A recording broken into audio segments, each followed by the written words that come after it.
Paz de Deus, tudo bem com vocês? Quero fazer esse vídeo aqui para abordar um tema muito interessante, quero estar explicando o que é a diferença do selo da promessa, o batismo no corpo de Cristo e o batismo no Espírito Santo, tá bom? Por gentileza, se puder, dá um like, compartilha, se inscreve no canal, que você vai estar abençoando a nossa vida aí. Antes disso, queria dar uma palavrinha a respeito das Bíblias. Por exemplo, na nossa igreja, nós usamos só essa versão, que é a João Ferreira de Almeida. É uma versão muito boa, mas se você tem interesse em estar estudando e aprendendo a respeito da palavra de Deus, é importante você também ter outras versões na mão, né? Aqui em casa, ó, eu uso essa versão também. Uma Bíblia de estudo para jovens. Ela é na linguagem atual. Facilita bastante a interpretação. Essa Bíblia aqui é também muito boa. É direto do Instituto Cristão de Pesquisa. Bíblia apologética de estudo. Muito boa. Também no meu celular eu tenho baixado versão da NAA, Bíblia do Rei King James e da NVI, que eu acho melhor. Então, veja bem, tentar abordar o tema de uma forma simples e resumida, né? Para ficar de mais fácil entendimento. Porque eu vejo alguns irmãos cometendo um erro em dizer que quando uma pessoa manifesta uma linguagem, ela foi selada com a promessa, entendeu? Então isso é um erro de interpretação. E eu vou mostrar nesse vídeo, por dentro da Bíblia, o que é o selo na promessa, o que é o batismo no corpo de Cristo e o que é o batismo no Espírito Santo. Não vou usar a palavra minha, apenas o que a Bíblia diz, tá bom? Então vamos ver o que é o batismo no corpo de Cristo e o que é o selo da promessa. Vamos começar pela leitura de Efésios 1, versículo 13 e 14. Eu vou ler na versão NVI, que é Nova Versão Internacional. Você pode pegar a sua Bíblia e acompanhar aí, tá bom? Então vamos prestar bastante atenção em ponto, em vírgula, para você ver o que a Bíblia diz. Vamos lá? Lembrando, Efésios 1, versículo 13 e 14. Veja bem.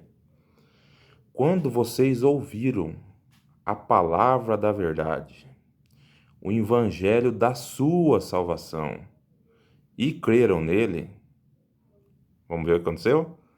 Foram selados em Cristo com o Espírito Santo da promessa. Prestou atenção no que acontece? Quando vocês ouviram a palavra, o evangelho da sua salvação, e creram nele, vocês foram selados em Cristo com o Espírito Santo da promessa. Versículo 14. Que é a garantia da nossa herança, até a redenção daqueles que pertencem a Deus, para o louvor da sua glória. Então, eu creio que deu para pegar. O que é o selo? Quando a pessoa crê, quando a pessoa aceita Jesus como seu Salvador, nesse instante você é selado com a promessa. Que promessa? A promessa da salvação. Então, O selo da promessa é no momento que você crê. Não é eu que estou dizendo, é a Bíblia.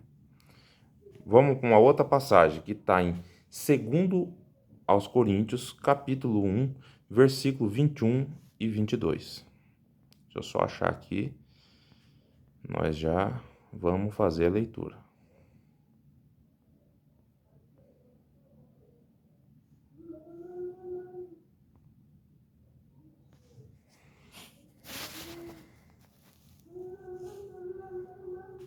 Vamos lá.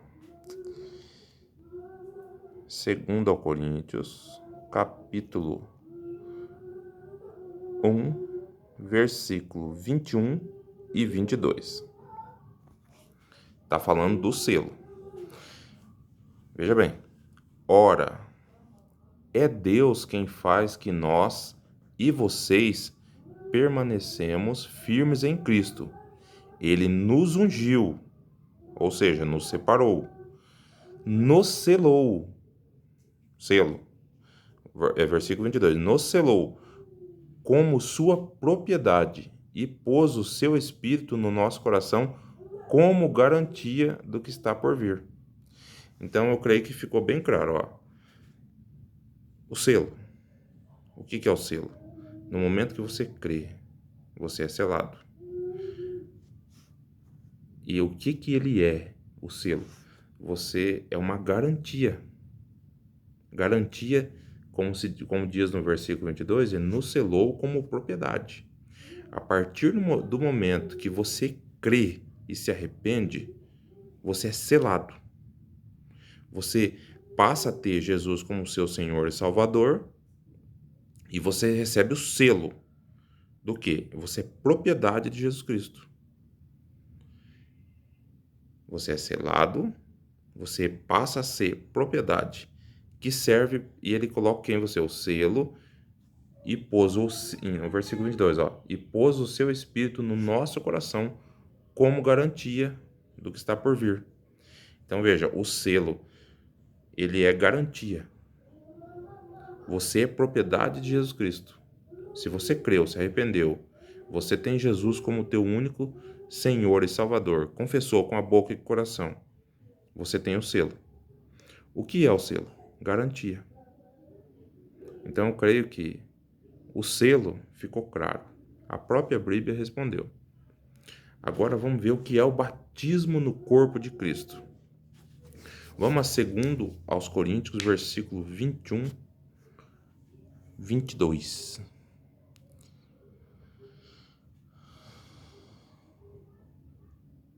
Não, desculpa. Efésios 5, 21, 23 a 30. Vamos lá, livro de Efésios. Efésios, capítulo 5.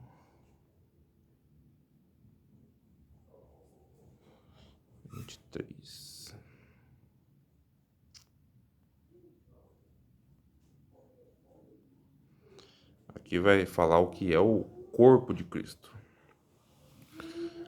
A leitura, vamos lá. Efésios, capítulo 5, versículo 23. É muito importante que você anote esses capítulos e confira aí na sua Bíblia, tá bom? Leia e tire as suas próprias conclusões. Vamos lá. Pois o marido é a cabeça da esposa, como também Cristo é o cabeça da igreja, que é o seu corpo, do qual ele é o Salvador. Então veja, a igreja é o corpo de Cristo, do qual ele é o Salvador. No versículo 30, nós vamos ter a informação do seguinte, ó, pois somos membro do seu corpo. Qual corpo? A igreja. Como você faz parte desse corpo? Antes de você ser o corpo de Cristo, fazer parte do corpo, você tem que ser selado. Para você fazer parte do corpo que é dele, você tem que ter o selo. Como que você tem o selo? Crendo. A partir do momento que você crê, você é selado. Você é selado, imediatamente você faz parte do corpo de Cristo. Então, selo da promessa, você é selado, logo em seguida, você passa a fazer parte do corpo de Cristo. E nós temos mais referências também, como é Efésios capítulo 23, 30 e o 22, 23 também, que eu anotei ali.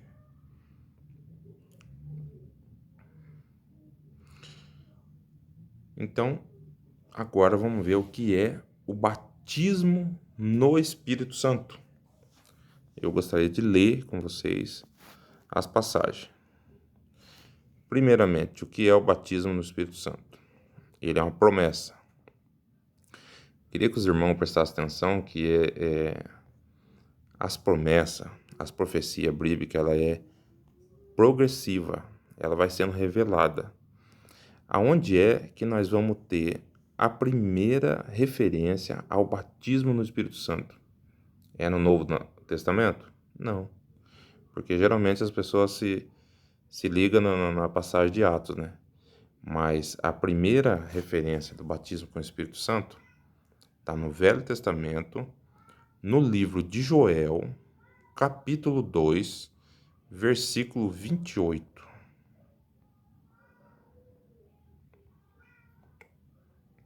Que está escrito assim, é uma promessa, o futuro, na época deles, né? Depois disso, derramarei do meu espírito sobre todas as pessoas. Os seus filhos e filhas profetizarão, os velhos terão sonhos e os jovens terão visões. Versículo 29. Até sobre os servos e as servas derramarei do meu espírito naqueles dias. Aí a leitura continua. No versículo 32, tem um abre aspas interessante aqui. Não tem muito a ver com o batismo no Espírito Santo, mas tem a ver com a salvação. 32, livro de Joel. E todo aquele que invocar o nome do Senhor será salvo. A respeito de salvação, é assunto para um outro vídeo.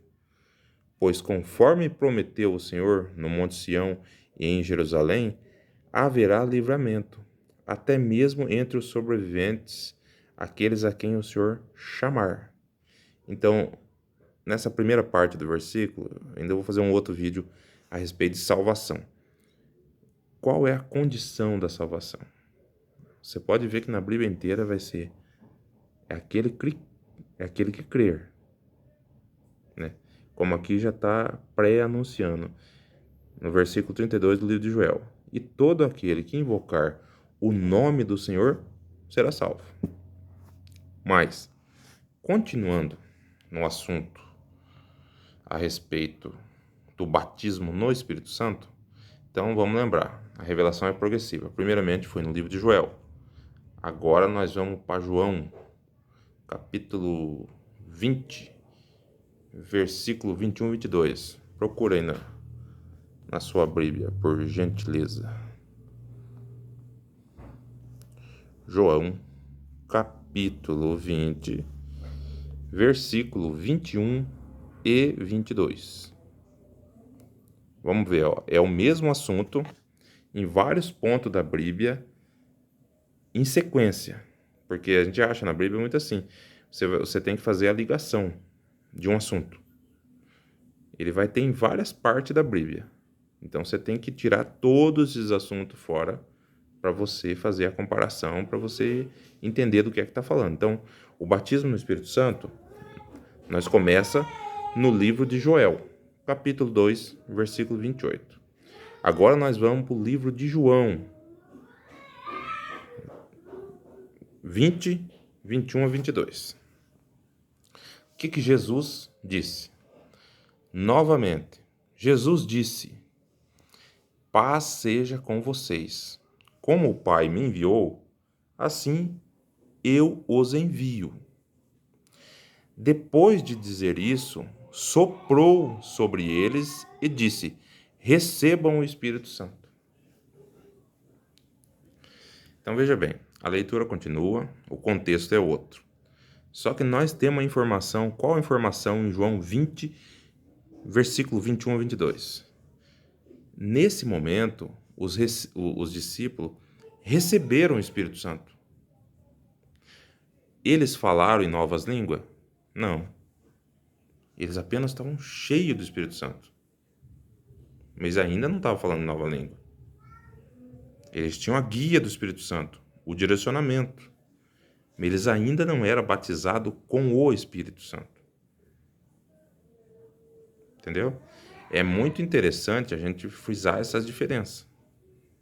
Então aqui nós temos Joel, a promessa. João 20, 21, 22, nós temos os discípulos recebendo o Espírito Santo. Vamos mais à frente? Pula sua Bíblia lá para Atos, capítulo 1, versículo 5. Eu estou mexendo aqui no celular, que a minha Bíblia, a versão NVI, ela é no celular que eu leio. Nós continuamos aqui na promessa, hein? Em Atos 1, capítulo 5. Pois João batizou com água, mas vocês serão batizados com o Espírito Santo dentro de poucos dias. Veja, ele ainda é uma promessa. E nesse momento aqui, os discípulos já estavam convertidos, seguindo o caminho. Então, você veja, o batismo no Espírito Santo não é no momento que você crê. Não é no momento que você se arrepende dos seus pecados, que você entrega a tua vida para Jesus, não. É uma experiência posterior.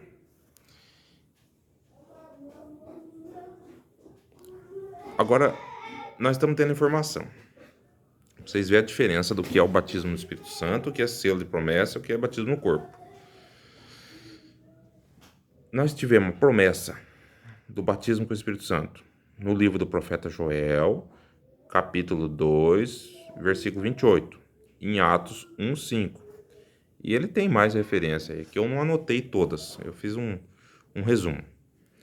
Agora, vamos ver qual é o objetivo. É interessante saber. Qual é o objetivo de você ser batizado no Espírito Santo? É para você sentir uma alegria no culto?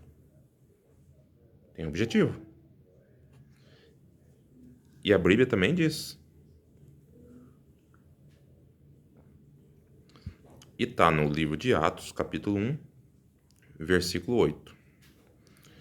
O que é o batismo no Espírito Santo? Para responder de maneira direta, é revestimento de poder. Qual é a evidência? Falar em novas línguas ou profetizar.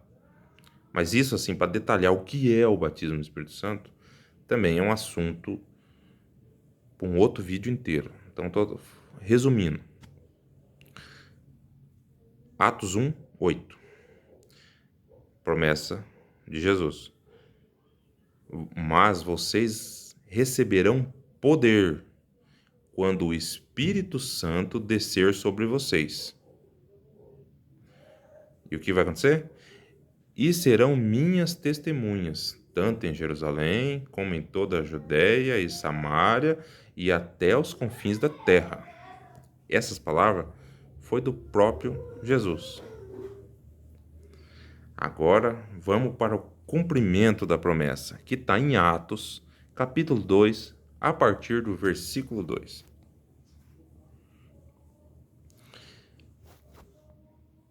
Eu vou começar a ler a partir do versículo 1, pelo seguinte motivo.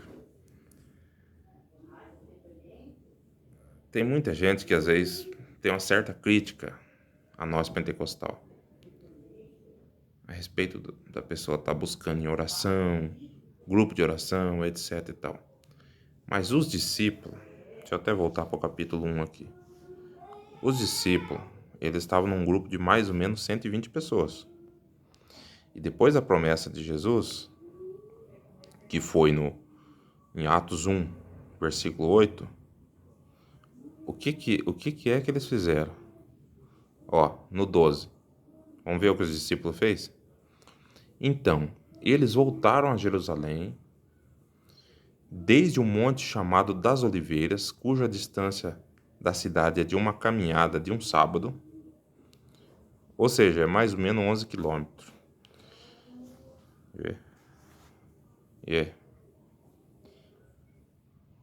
Quando chegaram, subiram aos aposentos onde estavam hospedados e se achavam presentes Pedro, João, Tiago e André, Filipe, Tomé, Bartolomeu e Mateus, Tiago, filho de Alfeu, Simão, o Zelote e Judas, o filho de Tiago. Todos eles se dedicavam unânimes à oração com as mulheres, entre elas Maria, mãe de Jesus, e com os irmãos dele. Naqueles dias, Pedro levantou-se entre os irmãos, um grupo de cerca de 120 pessoas, e disse...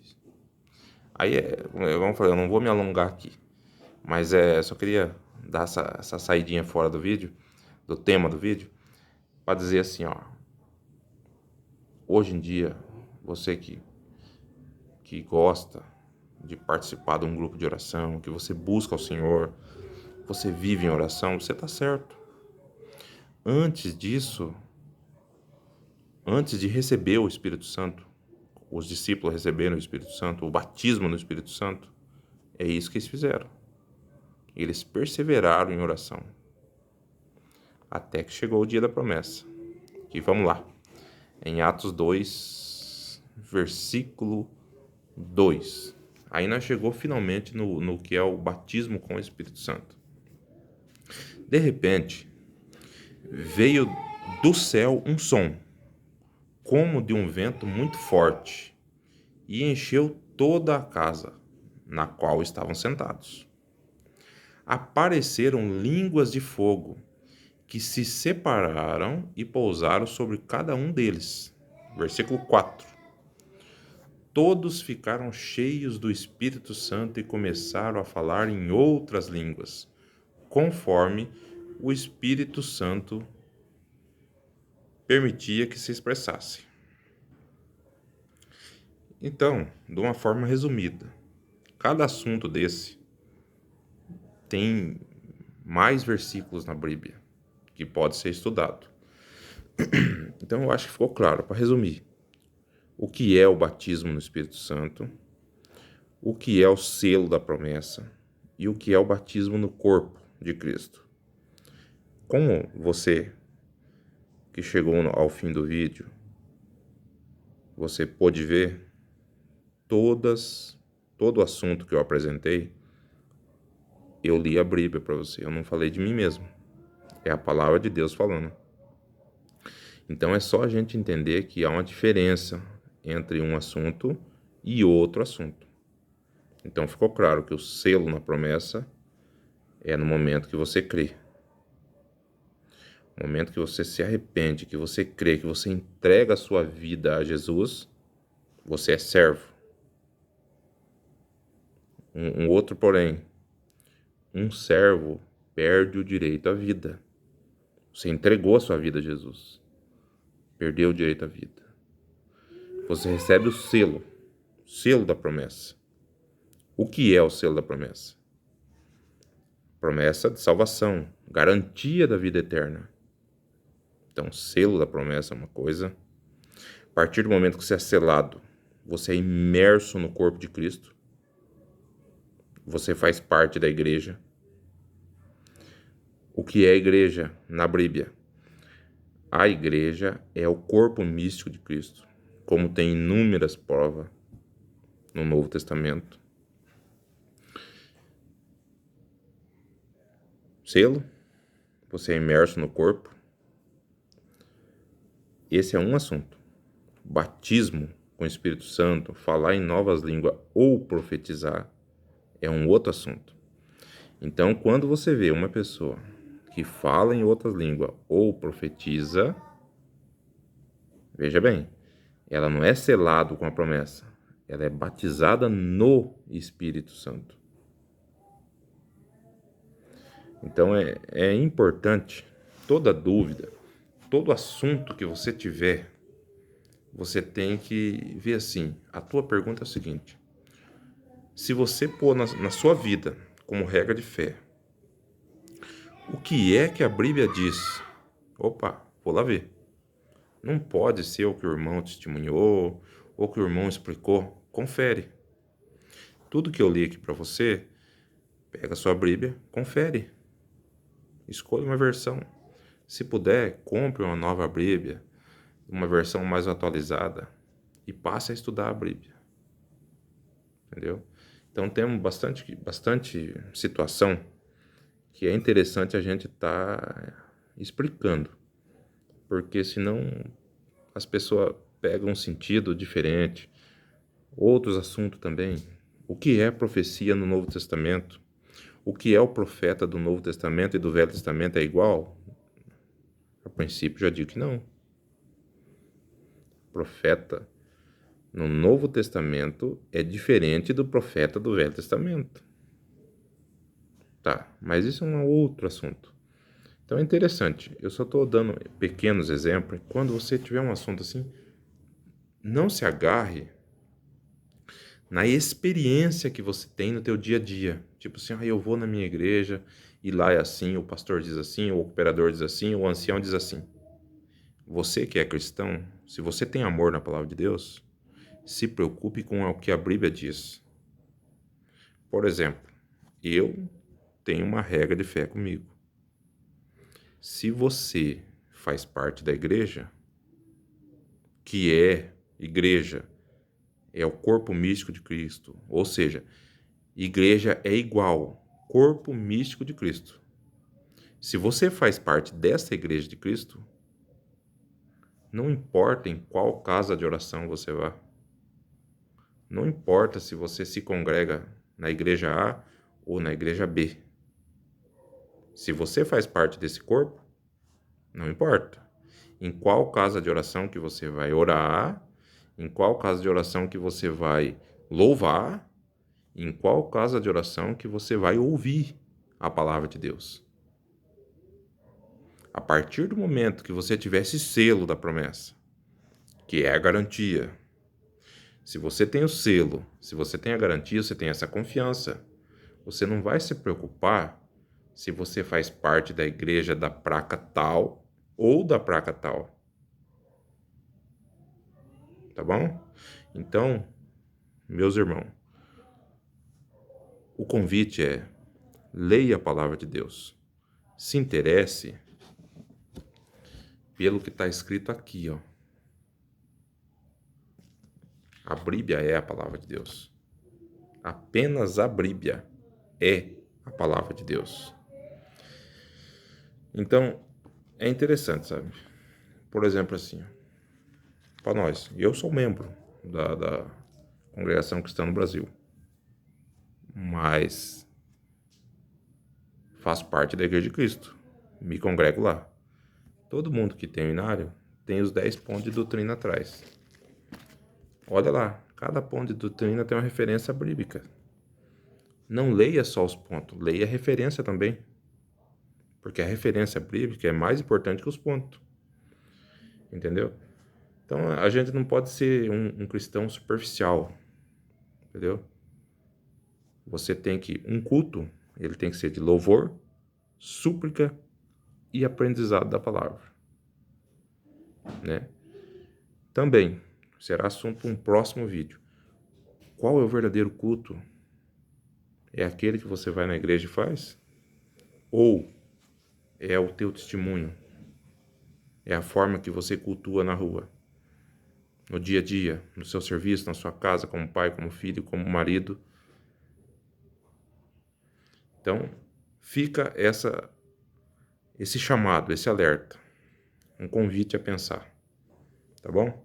Se você chegou no final desse vídeo, que Deus abençoe a tua vida em nome de Jesus. Amém.